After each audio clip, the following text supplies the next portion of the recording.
a small town in Missouri. I'm the oldest of 21 children. There were 12 girls, 9 boys, no twins, same parents. And I moved here about 3 or 4 years ago. And in the process of that move, I was away from my husband for about 7 months. He came out here with a job, and I had to stay in Virginia and sell the house. So we were away from each other for about 7 months. And during that 7 months, I thought about kissing a lot. I thought about why didn't we kiss more when he was here? And why did we watch all the seasons of 24 over and over again instead of kissing more?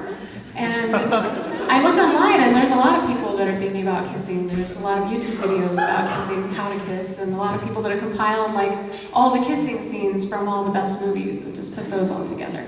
But I also thought about my parents. My parents kissed a lot, and it's one of my earliest memories is seeing my parents kiss. They kissed all the time, and it was really annoying. It was gross, of course, as a kid, but it was also annoying because we had to wait all the time. There was a line of us standing behind them with our permission slips to go on our field trips, waiting and watching out of the corner of our eye, and they would stop for a second and we'd jump in, "Mom," and she'd say, "Can't I have 5 seconds with your dad?"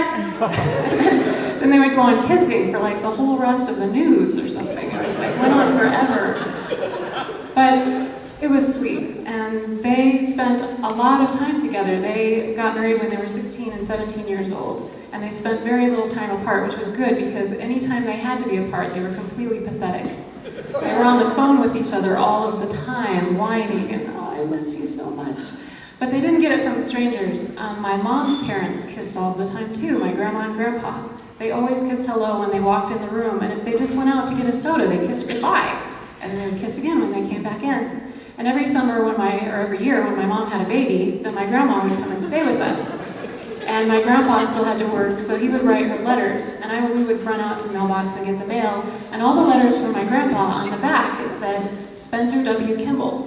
Now, my family's Mormon, and Spencer W. Kimball is one of the church's prophets.